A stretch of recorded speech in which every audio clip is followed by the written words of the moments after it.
Dans un coin, Mega Woman, fille de Zeus et joyau divin de Godwood Comics. Dans l'autre, Raëtawi, déesse solaire de Kemet, née de la flamme sacrée et de la colère divine. Ce n'est pas un simple combat. C'est une confrontation entre lignée divine et puissance cosmique.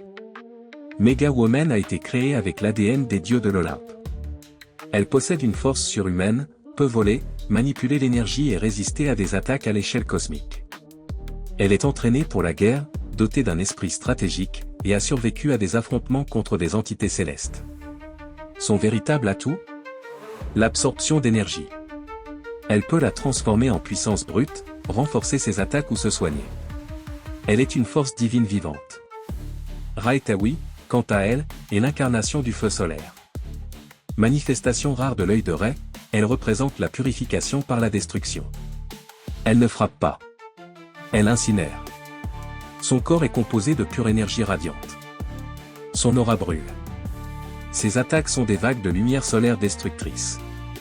Raëtawi ne combat pas pour gagner. Elle combat pour équilibrer. Elle purifie les déséquilibres du monde, sans pitié.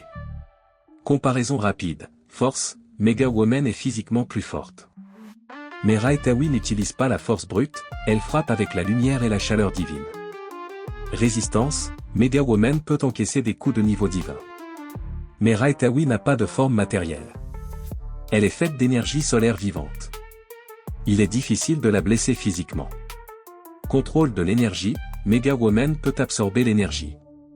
Mais Raëtawi est énergie. L'absorber pourrait provoquer une surcharge ou un effondrement spirituel. Qui gagne ?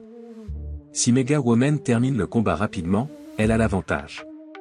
Sa puissance, sa vitesse et sa stratégie sont supérieures en combat direct. Mais si elle sous-estime Raëtawi ou laisse le combat durer, le champ de bataille devient un four solaire.